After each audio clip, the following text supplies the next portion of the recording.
Hello नमस्कार, जय हिंद साथियों। मैं राजेश कुमार स्वागत करता हूं आपका अपने यूट्यूब चैनल पे। मेरे चैनल का नाम the study with Rajesh sir है, जो मैंने हाल ही में नया बनाया है। दोस्तों, ये चैनल मैंने 9th और 10th की जो मैथ्स की क्लास है उसे देने के लिए बनाया है। तो साथियों, ज़्यादा टाइम ख़राब न करते हुए हम अपने लेक्चर की तरफ बढ़ते हैं। तो साथियों, आज 9th class maths chapter 1 exercise 1.1 के बारे में हम डिस्कशन करेंगे। उसको सही ढंग से जानेंगे और उसके कुछ क्वेश्चन करेंगे। तो साथियों, जो हमारा चैप्टर 1 है वो वास्तविक संख्याओं के बारे में है। तो दोस्तों, वास्तविक संख्याओं को पढ़ने से पहले हमें कुछ अलग से चीज़ें पढ़नी पड़ेगी, कुछ और नंबर हैं वो पढ़ने पड़ेंगे। तो दोस्तों, वास्तविक संख्याएं जो होती है वो परिमेय संख्याएं और अपरिमेय संख्याओं से मिलकर बनी होती है। आज हमें टोटली परिमेय संख्याओं के बारे में पढ़ना है, क्योंकि अपरिमेय संख्याएं हैं वो आने वाले आगे के लेक्चर में हम पढ़ेंगे, आगे की क्लास में हम पढ़ेंगे। तो दोस्तों, परिमेय संख्याएं क्या होती है, किन संख्याओं को परिमेय संख्याएं कहा जा सकता है और किन संख्याओं को परिमेय संख्या नहीं कहा जा सकता। तो दोस्तों, मैंने यहाँ पर कुछ नंबर लिखे हैं और जस्ट इसके नीचे ये मैंने इसकी डेफिनेशन लिखी है। तो परिमेय संख्याएं, यदि किसी संख्या को p/q रूप में लिखा जा सकता है, उस संख्या को परिमेय संख्या कहते हैं। जहाँ पर p और q पूर्णांक हैं तथा q है वो 0 के बराबर नहीं है। p/q मतलब बटा के रूप में जिसको लिखा जा सकता है, भिन्न के रूप में जिसको लिखा जा सकता है, उसको परिमेय संख्याएं कहते हैं। कंडीशन ये है दोस्तों कि p और q है वो पूर्णांक होने चाहिए और q है वो 0 के बराबर नहीं होना चाहिए। अब देखते हैं दोस्तों कि ये पूर्णांक क्या होता है। मैं परिमेय संख्याओं को पढ़ाने से पहले आपको थोड़ा प्राकृतिक संख्याएं, पूर्ण संख्याएं और पूर्णांक के बारे में बता देता हूं। तो दोस्तों, सबसे पहले बात करते हैं कि प्राकृत संख्याएं क्या होती है। कि प्राकृत संख्याएं, दोस्तों इनको नेचुरल नंबर भी बोलते हैं, इसलिए इसको n से डिनोट करते हैं। तो प्राकृत संख्याएं कौन सी होती है? वे सारी संख्याएं जिनका प्रयोग हम गिनती को करने में प्रयोग करते हैं। तो दोस्तों, गिनती हम हमेशा 1 से स्टार्ट करते हैं। 1 2 3 4 5 6 7 ऐसे डैश डैश डैश अनंत तक जाएगी। दोस्तों, ये बात कि मतलब इस चीज़ का कोई भी अंत नहीं है। इतने प्राकृतिक नंबर हैं कि इनको गिना नहीं जा सकता, इतने ज़्यादा नंबर हैं। तो प्राकृतिक संख्याएं 1 से स्टार्ट होकर के अनंत तक तो हमारी प्राकृतिक संख्याएं होती है। अब बात करते हैं दोस्तों पूर्ण संख्याओं की। पूर्ण संख्याएं इंग्लिश में दोस्तों इसको होल नंबर बोलते हैं, इसलिए इसको W से डिनोट करते हैं।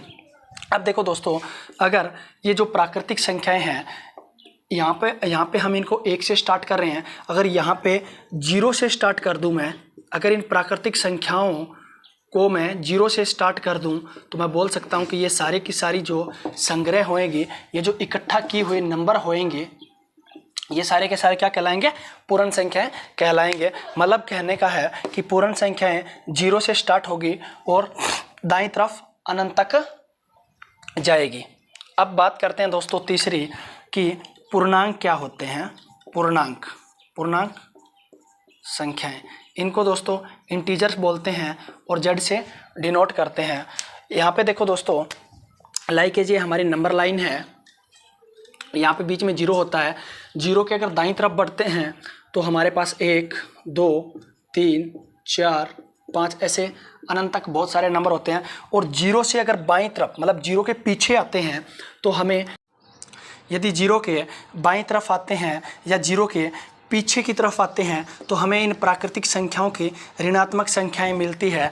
और इन सभी का संग्रह, अगर इनको मैं एक थैले में इकट्ठा डाल दूं तो मैं बोल सकता हूं कि ये जो संग्रह है ये पूर्णांक संख्याओं का संग्रह है। अब दोस्तों, इन पे ही बेस्ट कुछ क्वेश्चन है एक्सरसाइज 1.1 में, तो वो डिस्कशन कर लेते हैं परिमेय संख्याओं को पढ़ने से पहले। तो दोस्तों, ये भी अनंत तक होते हैं दोस्तों, और इधर भी अनंत तक होते हैं, पीछे की तरफ भी यहाँ भी अनंत तक है। ये माइनस अनंत तक होता है, ये प्लस अनंत तक होता है। तो प्राकृतिक संख्याओं की बात करते हैं दोस्तों। अब बात करते हैं कि पूर्ण संख्याएं। क्वेश्चन है कि क्या सभी की सभी पूर्ण संख्याएं प्राकृतिक संख्याएं हैं। एक क्वेश्चन है कि डिस्कशन कर रखा है कि क्या सभी की सभी अपूर्ण संख्याएं प्राकृत संख्या है, ये बात कर लेते हैं पहला क्वेश्चन। सेकंड दे रखा है कि क्या सभी पूर्ण संख्याएं पूर्णांक होती हैं। इसमें बस दो ही क्वेश्चन है, इनको करके देखते हैं कि क्या सभी पूर्ण संख्याएं प्राकृतिक संख्या है। अब देखते हैं दोस्तों कि सारी की सारी जो पूर्ण संख्याएं हैं क्या वो हमें प्राकृतिक संख्याओं वाले थैले में मिलेगी। अब देखते हैं इस थैले में सिर्फ 1 से लेकर के अनंत तक संख्याएं हैं और इसमें 0 से लेकर के अनंत तक संख्याएं, इतनी संख्याएं तो प्राकृतिक संख्याएं वाले थैले में मिल जाएगी, लेकिन 0 है वो नहीं मिलेगी दोस्तों, क्योंकि 0 है वो प्राकृतिक संख्या नहीं है। तो इसका आंसर गलत हो जाएगा। इसका आंसर मतलब नो कर देते हैं, नहीं बोल सकते हैं, नहीं। कि क्या सभी की सभी पूर्ण संख्याएं प्राकृतिक संख्याएं हैं, हम बोल सकते हैं नहीं कि सभी की सभी पूर्ण संख्याएं प्राकृतिक संख्याएं नहीं होती है, क्योंकि 0 जो एक पूर्ण संख्या है लेकिन प्राकृतिक संख्या नहीं है। तो इसका आंसर हमारा नहीं आ जाएगा।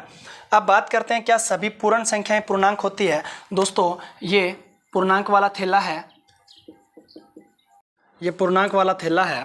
तो दोस्तों इसमें सारे के सारे नंबर पड़े हैं जैसे हमारे पास, और ये हमारे पास यहाँ पे पूर्ण संख्याओं का एक थैला है। तो देखो दोस्तों इस थैले के अंदर कौन कौन सी संख्याएं हैं, 0 से लेकर अनंत वाली भी है और ये जो प्राकृतिक संख्याओं की ऋणात्मक संख्या है वो भी है।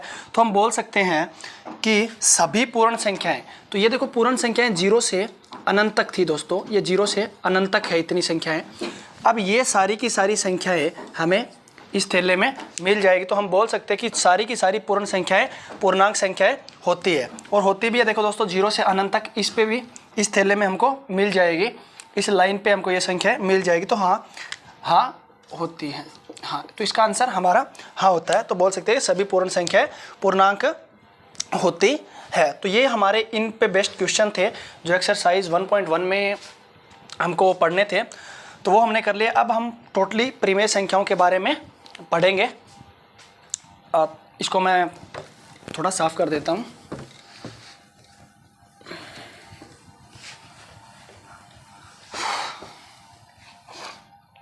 तो दोस्तों अब बात करते हैं परिमेय संख्याओं की।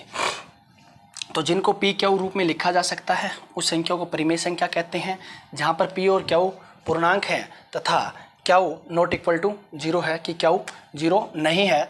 तो दोस्तों अब बात करते हैं कि जो पी क्यू यानी बटा वाली कि 3/2 परिमेय संख्याएं है या नहीं। 3/2 परिमेय संख्या, हाँ ये 3/2 एक परिमेय संख्या है। अब क्यों है, क्योंकि इसको पी बाय क्यू फॉर्म में हम लिख सकते हैं दोस्तों, क्योंकि ये पी बाय क्यू फॉर्म में है और पी हमारा 3 है, क्यू हमारा 2 है और क्यू है वो 2 है और वो 0 के बराबर भी नहीं है। देखो दोस्तों पी बाय क्यू फॉर्म में लिख रखा है, मतलब बटे की फॉर्म में लिख रखा है, हाँ जी। और पी और क्यू, हाँ पी 3 है क्यू 2 है और ये दोनों के दोनों पूर्णांक हैं। अभी पूर्णांक के बारे में हमने पीछे डिस्कशन किया था कि पूर्णांक कौन से होते हैं, सारी की सारी पूर्ण संख्याएं और प्राकृतिक संख्याओं की जो ऋणात्मक संख्याएं हैं, अगर उन सबको हम इकट्ठा कर लें तो जो कलेक्शन होएगा, जो संग्रह होएगा वो पूर्णांक संख्याओं का संग्रह होएगा। तो दोस्तों ये क्या है, हमारी परिमेय संख्याएं है 3/2। अब बोलते हैं कि पूर्णांक। अब एक क्वेश्चन आता है कि क्या सभी परिमेय सभी पूर्णांक क्या सभी पूर्णांक संख्याएं परिमेय संख्याएं होती है क्या। तो इसका आंसर आता है दोस्तों हाँ। अब इसका आंसर हाँ कैसे आएगा, अब आपके दिमाग में क्वेश्चन आएगा कि जो पूर्णांक होते हैं वो तो सीधे नंबर होते हैं, जैसे यहाँ पे आप लिख देते हैं 8 -5 -4 0 कितने भी कि ये नंबर्स हैं भाई। ये तो पी बाय क्यू फॉर्म में है ही नहीं, ये तो बटा वाली फॉर्म में है ही नहीं, तो फिर हम इनको कैसे बोल सकते हैं कि ये परिमेय संख्याएं हैं। तो हमें एक बात पता है दोस्तों कि किसी भी नंबर को अगर 1 से डिवाइड कर दिया जाए, जैसे हमारे पास कोई 3 है, अगर इसके बाई में मैं 1 लगा देता हूँ या बटा में 1 कर देता हूँ तो इस नंबर पे कोई भी इफेक्ट नहीं पड़ेगा दोस्तों। ये 3 का 3 ही रहेगा, क्योंकि ये करके देखते हैं। 3 को 1 से डिवाइड करते हैं, 1 की 3 पे जाएगा ना, तो ये देखो 0। दोस्तों हमारा आंसर 3 का 3 ही रहेगा। तो मतलब क्या है कि किसी भी नंबर के अगर बाय में हम 1 लगा दें, बटा में हम 1 लगा दें, तो कोई भी फ़र्क नहीं पड़ेगा। देखो दोस्तों मैंने सबके नीचे 1-1 लगा दिया है। अब देखो p/q फॉर्म बन रही है। हाँ जी, p/q फॉर्म है। और p और q कोई पूर्णांक है? हाँ जी पूर्णांक है, क्योंकि 3 भी पूर्णांक है, 1 भी पूर्णांक है, 2 पूर्णांक है। ये माइनस वाले पूर्णांक आ गए, इनके बाय में 1 है, ये भी पूर्णांक है। 0 भी एक पूर्णांक था, 1 भी एक पूर्णांक है। तो ये सारी की सारी चीज़ें क्या बन गई हमारी परिमेय संख्याएं हैं। और देखो दोस्तों q जो है वो 0 भी नहीं है। ठीक है, तो बात करते हैं जैसे, तो हमने इसके बारे में डिस्कशन कर लिया है कि जो सारी की सारी वह पूर्णांक संख्याएं होती है वो परिमेय संख्याएं होती है, और मैंने ये करके भी दिखा दिया है। तो अब दोस्तों इससे आगे अब हमारा जो लास्ट टॉपिक है इस एक्सरसाइज का वो ये है कि कोई भी दो परिमेय संख्याओं के बीच में कितनी संख्याएं होती है, इसके बारे में हम थोड़ा अभी डिस्कशन करेंगे या जानेंगे। तो दोस्तों मैं इसको थोड़ा रब कर लेता हूँ एक बार। ये भी हो गया हमारा।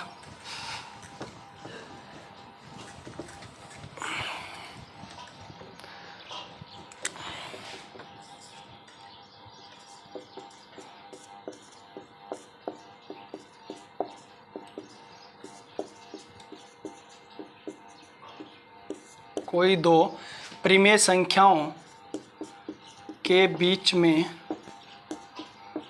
स्थित संख्याएं, कि कोई भी दो परिमेय संख्याओं के बीच में स्थित संख्याएं कितनी होगी।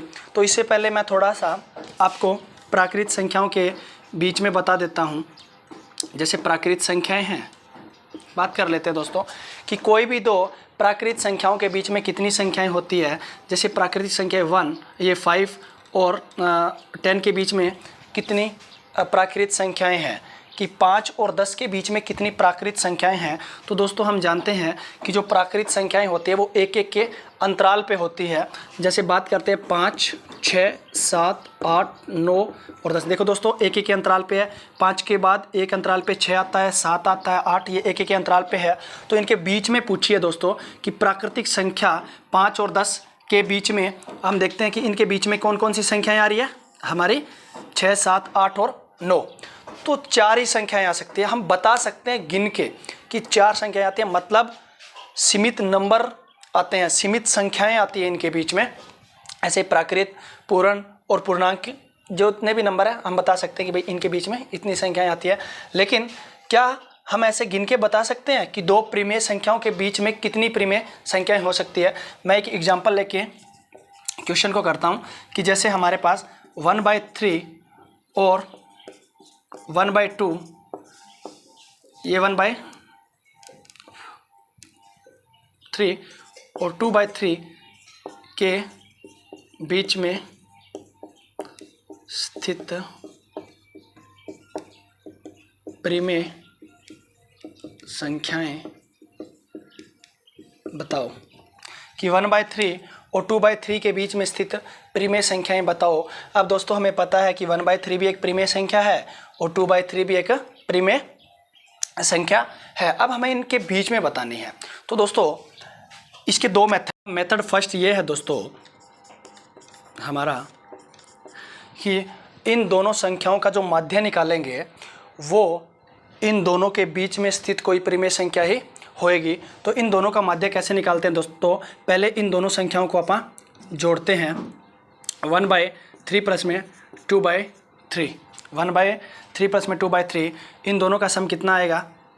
देखो दोस्तों एलसीएम लिया 3, 1 प्लस में 2, 3/3, ये इन दोनों संख्याओं का जोड़ आ गया दोस्तों। अब इस जोड़ को अगर हम 2 से डिवाइड कर दें तो इन संख्याओं का माध्य निकल जाएगा। मतलब अब हमारे पास माध्य क्या आ गया, जो माध्य आया है वो 1/2 आया है।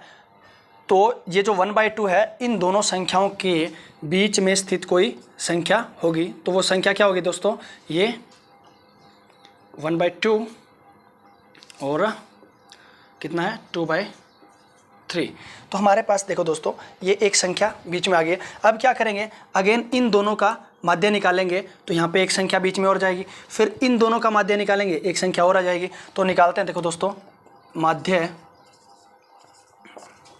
किसका 1/3 और 1/2 का, इनका आप माध्य निकालेंगे तो क्या आएगा 1/3 प्लस में 1/2 डिवाइड में 2।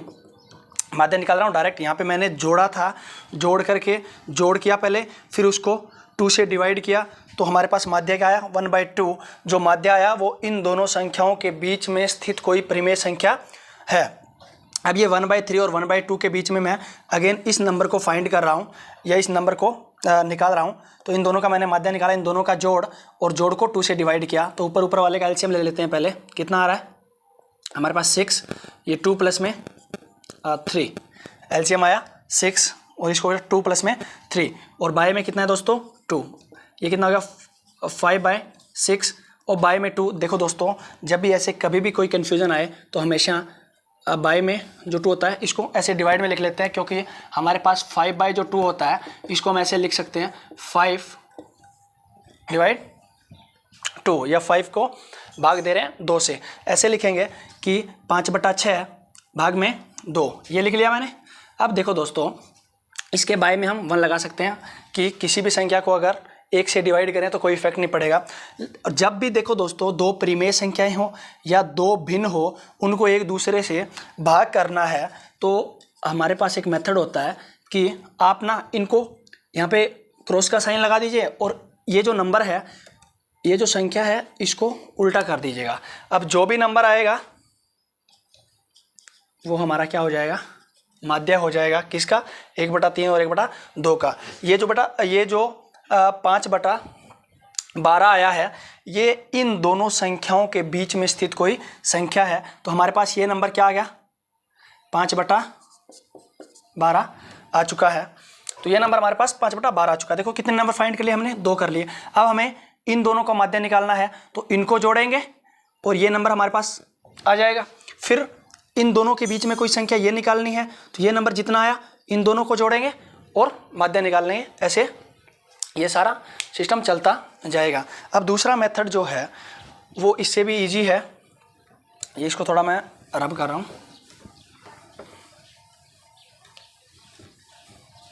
अब जैसे हमें किसके बीच में निकालनी है 2/3, 1/3 और 2/3 के बीच में हमें कुछ संख्याएं निकालने, कितनी भी निकाल सकते हैं। देखो दोस्तों मैं एक बात जानता हूँ कि अगर मैं 1/3 एक परिमेय संख्या है, इसकी जो तुल्य परिमेय संख्याएं होगी वो क्या होती है दोस्तों। अब बात करते हैं यहाँ पे, अब हमने तुल्य भिन्न के बारे में पढ़ा है। तुल्य परिमेय संख्याएं, तुल्य परिमेय संख्याएं ये क्या होती है दोस्तों। जैसे हमारे पास कोई परिमेय संख्या है 2/3, ये कोई परिमेय संख्या है। अगर मैं ऊपर 4 से मल्टीप्लाई कर दूं और नीचे भी 4 से मल्टीप्लाई कर दूं, तो देखो दोस्तों 8 में हमारे पास 24 आ जाएगा। अगर इसको आप दोबारा अगेन काटें तो कितना आएगा 4 दूनी 8 और अरे गलत हो गया, दोबारा गलत हो गया, अरे रोक। तुल्य परिमेय संख्याएं क्या होती है, जैसे हमारे पास है 2/3 कोई परिमेय संख्या दी हुई है। अगर इसको बोलते हैं अंश, इसको बोलते हैं हर। अगर मैं अंश और हर को सेम संख्या से मतलब भाग कर देता, वो गुणा कर देता हूँ, तो हमारे पास उस परिमेय संख्या की तुल्य परिमेय संख्या आ जाएगी। ये देखो दोस्तों ये जो 10/15 है ये तुल्य परिमेय संख्या है किसकी 2/3 की। ये दोनों आपस में तुल्य परिमेय संख्याएं हैं। देखो दोस्तों सेम है, ये 10/15 है, बस थोड़ा सा इसको लिखने का या मतलब इसकी फॉर्म कुछ अलग बनी है, लेकिन नंबर हमारे पास 2/3 ही है। करके देखो ये 5 से हो रहा है डिवाइड, ये 2 पे और ये 3 पे, 2/3। देखो दोस्तों सेम है, तो हम बोल सकते हैं कि 2/3 को हम अगर 10 से मतलब ऊपर मल्टीप्लाई कर दें और नीचे भी मल्टीप्लाई कर दें, तो 20 बटा जो 30 हमारे पास आया, ये एक्चुअल में क्या है भाई, ये 2/3 है, या ये 2/3 की तुल्य परिमेय संख्याएं हैं। तो मैं 1/3 है इसको लिख सकता हूँ, मैंने अंश को भी 10 से कर दिया और हर को भी 10 से मल्टीप्लाई कर दिया। ये 10/30 हमारे पास एक तुल्य परिमेय संख्या आ गई, किसकी, 1/3 की। अब देखो दोस्तों, मैंने इसको बना लिया, अब मैं 2/3 को बना रहा हूँ। अगेन देखो 2/3 को भी मैं कैसे कर दूंगा, इसको भी अंश को भी 10 से मल्टीप्लाई कर दिया और हर को भी मैंने 10 से मल्टीप्लाई कर दिया, तो हमारे पास क्या आ गया, 20/30। ये तुल्य परिमेय संख्याएं आ गई है। एक्चुअल में क्या है, 1/3 और 10/30 बराबर ही हैं दोस्तों, क्योंकि देखो मैंने जितने से ऊपर वाले को मल्टीप्लाई किया उतना ही नीचे वाले को भी मैंने मल्टीप्लाई कर दिया है। तो अब देखो दोस्तों, मैं इसकी जगह थोड़ा रिप्लेस कर सकता हूँ, मैं बोल सकता हूँ कि 10/30 और 20/30 के बीच में स्थित परिमेय संख्याएं। अब देखो दोस्तों, अब स्टेप वाइज चलेंगे। जैसे ये कोई नंबर लाइन है हमारे पास, यहाँ पे ले लेते हैं 10/30 और यहाँ ले लेते हैं दोस्तों अपन 20/30। ये जैसे मैंने कुछ नंबर ले लिया। अब मैं आगे की तरफ बढ़ रहा हूँ। 10 से आगे कौन आता है, मिलेगा भाई 11/30, यहाँ मिलेगा 12/30, यहाँ मिलेगा 13/30, यहाँ मिलेगा 14/30, यहाँ मिलेगा 15/30, यहाँ 16/30, 17/30, यहाँ 18/30 और ये हो जाएगा हमारा 19/30 और ये 20/30। देखो दोस्तों कितनी संख्या होगी हमारे पास इनके बीच में, देखो 1 2 3 4 5 6 7 8 9, 9 संख्याएं होगी है। अब बोलेगे सर 9 ही संख्याएं, लेकिन नहीं, 9 संख्याएं नहीं है। अभी तो मैं कुछ और तुल्य परिमेय संख्याएं निकाल सकता हूं। मैं बोल रहा हूं कि भाई 1/3 है, इसको मैं 100 से मल्टीप्लाई कर दूंगा ऊपर वाले और नीचे वाले को, तो कितना हो गया, ये हमारे पास 100/300 हो गया। इसको भी मैंने क्या कर दिया कि 2/3 को मैं अगेन 100 से ऊपर वाले और नीचे वाले को गुणा कर देता हूं, तो कितना आ गया 200/300। दोबारा इस नंबर को मैंने क्या लिख दिया दोस्तों, सेम है, जगह वही रहेगी, क्योंकि ये 1/3 है, ये 10/3 बराबर ही हैं, ये आपस में सारे बराबर ही होते हैं। तो मैंने क्या किया, इस नंबर को नाम दे दिया ये। देखो दोबारा से मैं यहीं पे कर रहा हूँ और ये। अब देखो दोस्तों इनके बीच में कितनी आएगी, 101, 102, 103/300, 300, 300। अब देखो दोस्तों कितने नंबर हो गए हमारे पास, करीब करीब 99 नंबर हो चुके हैं। अब मैं अगेन एक बात और बोल रहा हूँ कि भाई नहीं, मैं तो 1000 से कर देता हूँ। किससे, 1/3 को 1000 से मल्टीप्लाई करता हूँ, तो कितना आ गया 1000/3000। और यहाँ पे भी कितने से कर दिया, देखो मैंने 2/3 को मैं 1000 से मल्टीप्लाई कर रहा हूँ, तो कितना हो गया 2000/3000। अब कितने नंबर हो गए, देखो दोस्तों कितने नंबर हो जाएंगे, 999। अब मैं बोल रहा हूँ 1000 से नहीं, मैं तो 10,000 से करूँगा। तो इस प्रकार बढ़ते ही जाएंगे। तो कंक्लूजन क्या निकलता है दोस्तों, कंक्लूजन यही निकलता है कि दो परिमेय संख्याओं के बीच में अपरिमित रूप से अनेक संख्याएं होती है। यहाँ पे थोड़ा कंक्लूजन निकाल लेते हैं यहाँ पे अपन कि निष्कर्ष क्या निकलता है, निष्कर्ष क्या निकलता है, निष्कर्ष यही है कि दो परिमेय संख्याओं के बीच अपरिमित रूप से अनेक परिमेय संख्याएं होती हैं। कि दो परिमेय संख्याओं के बीच अपरिमित रूप से अनेक परिमेय संख्याएं होती है। तो होती है। क्यों? क्योंकि मैंने निकाल के देखा 1/3 और 2/3 के बीच में अगर मैंने अंश और हर को 10 से मल्टीप्लाई किया था तो कितनी संख्याएं 9 आई थी। अगर 100 से किया तो 99 आई थी, और 1000 से किया तो 999। ऐसे और ज़्यादा करेंगे तो और ज़्यादा आती जाएगी। तो मैं बोल सकता हूँ कि भाई इसको काउंट करना इम्पॉसिबल है। तो अपरिमित रूप से अनेक परिमेय संख्याएं होती है। लेकिन देखो प्राकृतिक संख्याओं के बीच में सिर्फ सीमित ही नंबर थे, ठीक है भाई। 4 हो सकती है, 1000 हो सकती है, 2000 हो सकती है, उससे ज़्यादा नहीं हो सकती। लेकिन इसमें तो देखो दोस्तों, इनके बीच में भी बहुत सारी संख्याएं हैं, ठीक है। अब इनके बीच में भी अगर मैंने इसको 1000 से कर दिया तो इन दोनों के बीच में भी काफ़ी नंबर आ जाएंगे। तो हम बोल सकते हैं कि अपरिमित रूप से अनेक संख्याएं हो सकती है। तो साथियों, अब मैं कुछ क्वेश्चन है इसके ऊपर वो करवा देता हूँ। अब जो हमारा बेसिक था वो कंप्लीट हो चुका है। अभी आप कुछ क्वेश्चन है वो करके देख लेते हैं।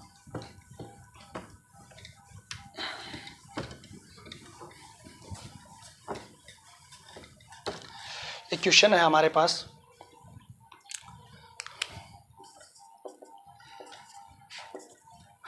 कि 0 एक परिमेय संख्या है या नहीं, क्या इसे P/Q रूप में लिखा जा सकता है, जहां P और Q कोई दो पूर्णांक है और Q 0 नहीं है। दोस्तों, इसका आंसर हम देंगे कि 0 एक परिमेय संख्या है क्या। 0 एक पूर्ण संख्या थी, 0 एक पूर्णांक संख्या थी, और 0 एक परिमेय संख्या भी है। कैसे दोस्तों? अब देखते हैं। इसका आंसर दो कि हाँ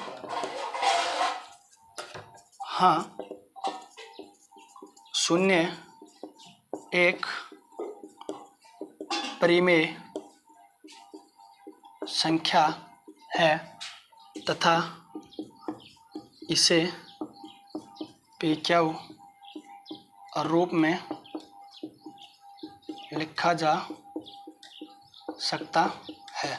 इसे P/Q रूप में लिखा जा सकता है। 0 एक परिमेय संख्या, इसे P/Q रूप में लिखा जा सकता है।